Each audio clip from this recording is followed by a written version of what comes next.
Welcome back. We're in our little kitchen here. Well, our next guest can roast a chicken like nobody's business. That was your intro. Oh, I never do it right, so I'm just waiting. It's fine. Please welcome back to the show, Stephanie Hansen, everybody. Hi. And we're back in studio, which is so fun. I know. I've missed you. You were in your house. I was. It's good to see you. Thank you. Thank you for fixing the cow's udder, by the way. I wish you guys had smell-o-vision. Yeah. It smells so good in here. Fragrant and aromatic with thyme and lemon and garlic, because I roasted you a chicken this morning. Can I ask just a general question right off the bat to kind of set the table, no pun intended? When I hear of someone roasting a chicken, immediately it sounds complicated and something that I wouldn't do right. Which is exactly why I decided I wanted to do this segment. Okay. Because I think it's a skill that every single person needs to know. Okay. Sure, you can go buy a $5 rotisserie chicken at a lot of places, but it's not cooked by you. It doesn't make your house smell good. You don't really know what's in it. Some of those chickens are pumped up with stuff. And I just feel like it's the very basic skill, because I literally almost roast a chicken every Sunday. What? Yeah, because we eat it all through the week, like in burritos or bowls or soups or... And that's the second part of this extravaganza. She's going to tell you some great things to do with chicken that you might not have thought of. Okay, so walk us through. Oh, Lord. Okay, Jace. Doctor, I haven't been feeling well lately. To be honest, we don't have a sink here, so I was like, okay, I'm going to be getting all up in that chicken. Normally at home, I would just wash my hands. Oh, God. But all right, so here... Have you bought that chicken a drink first? I haven't, but I should. So here is our beautiful chicken. Okay. And there's a lot of ways that you can roast and a lot of recipes, but my personal belief is you do it on high heat for 30 minutes and then you turn it down to lower heat. Okay. So what I like to do is put butter all over it, and I put butter underneath the skin. You do? Yes, because I want the meat to be super delicious, and I love a crispy skin. So when you start your chicken at a super high heat, and make sure you get down in the little thighs and the leggies there, when you start your chicken at super high heat, the skin already starts to get brown, but then you slow it down so that the meat gets super tender and moist. Because there's your favorite word. Moist! Because you don't, correct me if I'm wrong, you don't want the skin to start burning before the meat is properly cooked. 100%, friend. Yes. Thank you.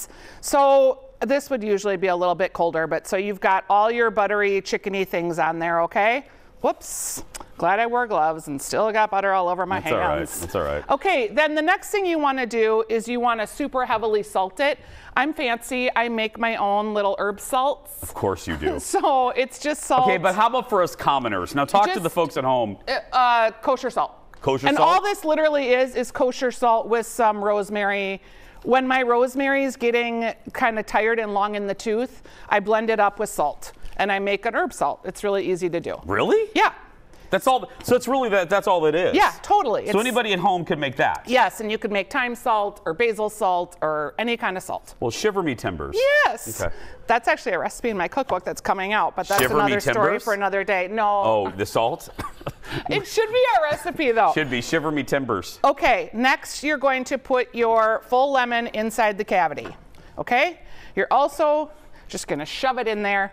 Then you're going to put in your half a bulb of garlic. Now the other cavity of the already cooked chicken that's right here has these things already stuffed inside. And what you're doing is you're perfuming the chicken from the inside out. You're perfuming the chicken? Yes, you're perfuming the meat, which leads to flavorful taste. Can you turn the chicken around so they can, the camera can catch the cavity? I'm sort of stuffing. Yeah, I know. I just want them to see the cavity. The cavity, the rump, the butt, whatever we call the chicken opening. I guess it's a cavity. It's a cavity. It's just, you know. Yeah. Now, if you feel real fancy, it looks nice if you can get one of those under there and shove it in, because Good Lord, again, you got a lot of stuff up in there. Yeah. And there's so many ways you can do chicken, you guys. You can, like, instead of butter, you can just use olive oil. You can use soy sauce. There's a million different alternatives here. But so this is basically done. So That's you're it? going to put it for 30 minutes in your oven. I use a cast iron skillet because I want to get all the juices. How good is a cast iron? Oh. There's so many uses. I know. I have a million of them. Wouldn't you consider this? We've never done this segment of like Stephanie essential items you should have. Wouldn't you count a good cast iron as an essential? 100%. And in 2 sizes, because you need like a size like big enough for a roast chicken, but also a little teeny tiny one for the perfect size egg. A fried egg in a cast iron perfect skillet is just, it's for an egg sandwich. Really? It's for egg on a salad. Oh yeah, if you have it seasoned just right, it's nonstick. Yeah. Oh. An egg. Okay. Perfect small one. Perfect. Back to the cavity. Yeah, so you've got everything in the cavity. You're gonna roast the chicken on high heat at 425 for 30 minutes. Okay. Then you turn it down to 350 for an hour. I just baked this chicken this morning. I temped it right before I walked out of the door. It was a perfect 165, which means your chicken's done. When you're putting your temperature gauge in there, put it in between the thigh and the leg because that takes a little bit longer to cook because it's the dark meat. Oh, I was just gonna ask you, okay, say that again. Where should they stick the thermometer? Right here. In these little holes here between the leg and the thigh. The dark meat just takes longer to cook. Okay. Now, while it's cooking, if you feel like you want to get fancy, and you don't have to, if you've got one of these basters, you can suck up any of your juices in here and just run them over your chicken. That helps a little bit with browning, but it's honestly not necessary. A lot of times I forget and the timer goes off and it's been an hour and I go over and I pour the chicken juices out because you know I make broths and soups and all the things. You're fancy. But yeah, so that's it. That's it? It's 100% it. And if you felt like you wanted to put some carrots in there, some potatoes, some celery, you could easily do that. And what would happen then is the juicy, juicy juice of the chicken would get on top of the vegetables and just make them like full of fatty, yummy chicken flavor. I could do this. Yeah, totally. And it's a one-pot meal. You can buy, I always buy big chickens because I just like to have more meat, but you can buy organic chickens, you can buy commercial chickens, whatever is your chicken fancy. Connie Chicken right here, everybody. So as I said, what to do with maybe leftover roast chicken? Stephanie has great ideas when we return. Back after this. That's beautiful, actually.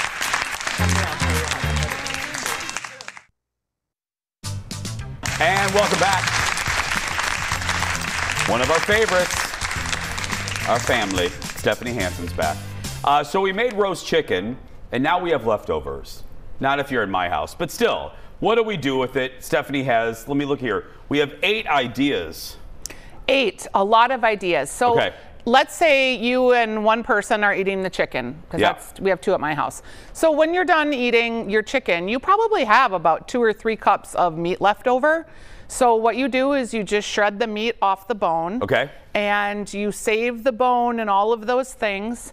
You can make stock in your Instant Pot, which I highly recommend. So you would just fill your pot up, put your carcass in there, celery, all the things, and do it for 35 minutes on manual. And when it releases, you'll have about 6 cups of stock. And Stephanie has all like her Instant Pot stuff on the Instant Pot Facebook group. And at stephaniesdish.com too. But so, okay, then there's like all these things, just like you'd buy a rotisserie chicken at the store and you might use that for like a burrito bowl, or you might put that on a salad, or you might make chicken salad. You can do all those same things at home. But also, like, you can get fancier. And I always think about my sister, because she's not a great cook, which I always tell people, Cubby's not a good cook. Sorry, Cubby. She's got, though, 2 kids, and they're in high school now, and they're eating her out of house and home. So if she can make, like, a roast chicken one night and then have a whole nother meal the next night, it's a win. So chicken enchiladas. Okay, I just made those last night. I put a picture on my Instagram. It's just literally corn tortillas with chicken wrapped up with green salsa.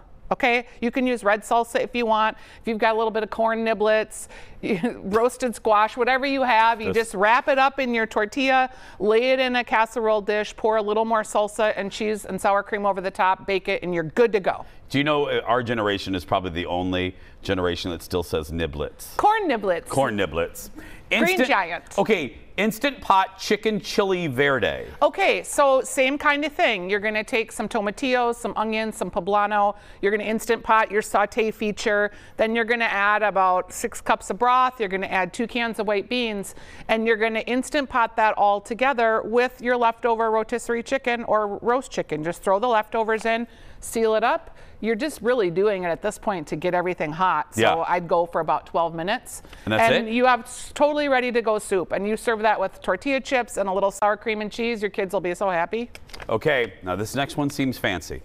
Slow cooker squash and coconut curry with broccoli and chicken. Okay, so that's a lot, Steph. It is, but so same kind of thing. In your slow cooker, you add a little coconut milk. You're gonna put your red curry paste. You're gonna make a little onions. You're gonna put your broccoli in there, and you're gonna slow cook that all day. And by the time you get done, it's gonna be this really rich, fragrant sauce. And then you just throw your roast chicken in there. You're only heating it up, so like 10, 15 minutes in your slow cooker, depending on how hot your broth is. And then you just serve that over rice. And that's it. Super easy. Yep. Cajun chicken fettuccine with pasta. Okay, again, we're gonna make fettuccine. We're gonna make a little cream sauce in our pan. We're gonna boil some noodles. We're gonna throw a little garlic in there. We let the cream bubble up until it starts to coat the back of a spoon and it gets a little thick. We're gonna just hit it with like a teaspoon of Cajun seasoning. Throw our roast chicken right in that cream sauce. Let it heat up a little bit. You can add spinach if you want to. You can add anything else that you want, and then stir your pasta in. And that's it. Another one-pot meal. Yeah, that's leftover roast chicken. This will appeal to the Minnesotans. Instant Pot chicken wild rice soup. Okay, so when you make wild rice soup, you have to like basically cook the rice and the vegetables. That's the trickiest part. So you do that in the Instant Pot. You cook your rice for about 40 minutes. You have your vegetables in there. Then you're gonna add some cream and you're gonna add a little more broth to get everything sort of thick and saucy. But then you just add the roast chicken at the end. When I make this normally, I would put the non-cooked chicken breasts on top of the pot and seal it. Yeah. But I just skip that step, seal it, get the rice all cooked, get everything going, and then at the end, just throw in the rotisserie chicken. We have to go, but let's do this. Stephanie has 2 more. We'll put this on social media. Stephanie will give you 2 more tips. Look for the Jason Show Facebook page, and Stephanie has 2 more great ideas for chicken. That sound good? Yeah. Hey, I hope you don't mind I'm going to say this, but everyone wanted to wish you love and peace about your dad. Thanks. So I'm going to the funeral this weekend. It'll be a sad, solemn, funny, sweet time in Wisconsin, and we'll put him to rest. Just know that we are all thinking of you. I appreciate that. Thank you. Stephanie'sDish.com. We'll be right back with Ted's Neighbor Nightmare, the story of the woman who lived below him.